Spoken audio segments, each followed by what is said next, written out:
What's up, everyone? Welcome back. As always, thank you for tuning in. I got my coffee with me, so I'm ready to go today. Hope you are too. As always, I appreciate you guys listening to this. If you like it, give it a thumbs up. Feel free to comment and share down below during this video. I'd love to hear your thoughts. I do my best to get back to a lot of these questions we have, and it even inspires future videos. So ask away, please. So I want to talk about your nervous system today. Well, if you're someone who's not versed in exercise science, you probably don't think much about your nervous system when it comes to training, right? You think about your muscles, you think about the contractile tissues, those proteins that are, well, we're not going to dive into that. But the idea is basically you think about your muscles, right? You're not thinking about your proteins. You think about the muscles that contract, that create movement. Great, that's totally fine. But to think about it like this, your muscles are kind of like the engine and your nervous system is the wiring. So a good nervous system, I hate that term, so I apologize. I'll not use that again. There's not like a good nervous system. Maybe a more efficient nervous system at a given movement pattern might be able to produce more force than an inefficient one. In other words, it helps you lift more weights. So let's talk about three specific areas. One, there's something called motor unit recruitment. So in your muscle, you're gonna have, different nerves that innervate and connect to different fibers, different groups of fibers. Now, this nerve and group of fiber unit is called a motor unit, and they are categorized in size. There are small ones that have a neuron that innervates and connects with a small number of fibers, up to bigger ones, a big neuron with more fibers connected. And as you get better at training and lifting a weight in a certain exercise pattern, you get better at recruiting those big motor units, the ones that have lots of fibers. So you're activating a larger percentage in theory of that muscle. So it's not like you're, say, building more muscle, you're just being more efficient at activating the whole thing. You're using the entirety of your engine that already exists. You're activating it quickly. Number two is synchronization. Now, this is just a fancy word to describe how your muscles coordinate, or I should say move in coordination.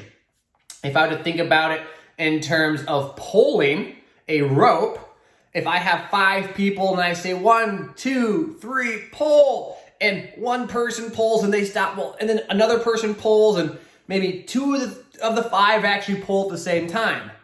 Well, when I get better at motor unit synchronization, when I say 1, 2, 3, pull, all the people pull at once. And so we're organizing and directing our force and greater unity. It is synchronized. Think about it also like a symphony. You might have instruments playing at different times, but if they're off timing, not in synchrony of the symphony, it's not going to sound very good. So that's number 2. Number 3 is just called volitional effort. You get better at trying harder at a movement. Now, this takes place there's 2 subcategories. One is you just get better at more comfortable expressing force. But number 2, as you learn the movement, you become more stable, more skilled. And then you can really try a little bit harder. Think about the first time you might learn to skateboard or bike or be on a scooter. You're not gonna go very fast, right? Especially like a bike. The first time you bike, you're not Lance Armstrong. You're not zipping away. You're just trying to stay on balance. You're not producing tons of force. You're more focused on, just being on balance. But once you get on balance, you can go faster. It's not like in 2 days, you just became a much faster bicyclist. You just got more stable and are able to then, go faster on your bike. So those 3 things that take place with a new move, or during training, I should say. And they often take place earlier on in the development of a movement. And so when we talk about newbie gains, right? When someone's a newbie, a beginner, and they're just lifting weights, 2 things. One, they do have a higher ceiling in theory for an adaptation because they haven't tapped into it at all. But number 2 is they haven't done any of the movements. So they're just going to start making progress just doing the movements. They're going to get stronger from the 3 areas I just mentioned, right? The synchrony of it, the recruitment of it, and just the volitional effort because you're becoming more comfortable with it. Now, it's important that we don't let those newbie gains kind of disrupt how we view natural progress. Because once those gains kind of go away, well, then we have to focus on the actual rate of progress that takes place afterwards as our new benchmark of expectation. Because off the bat, you're going to have, this big spike because you have a collision of two waves, right? You have the untapped potential of your muscles that haven't been trained before, and then you have your nervous system, and they're colliding together, and you're going to make all these rapid gains off the bat, right? But then eventually these neuro gains kind of go away because you've tapped into them quite a bit. And then over here you have the physiological gains are now slowing down. And so the rate of increase slows, and then you start to see this area of kind of like a plateau. And that's kind of dejecting, right? You're like, oh man, I'm not making progress. But that's actually the more natural rate of progress that takes place. So next time you work with a beginner, it's important to talk about this. Why? Because it sets expectations.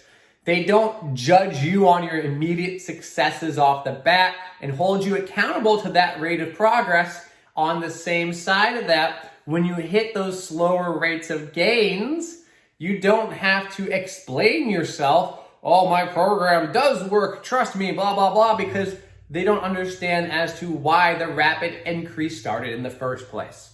So I hope you guys enjoy that. I hope that brings some clarity to the newbie gains that we see, a new beginner who makes rapid progress and explains why it takes place. And I try to keep it short, sweet, and to the point, and specifically focus on that nervous system area. As always, I appreciate you guys listening. If you have comments or questions, let me know. Feel free to subscribe, like, share, and hit that notification bell so you can get updated when we have new videos coming out. I appreciate you all. As always, take care and enjoy.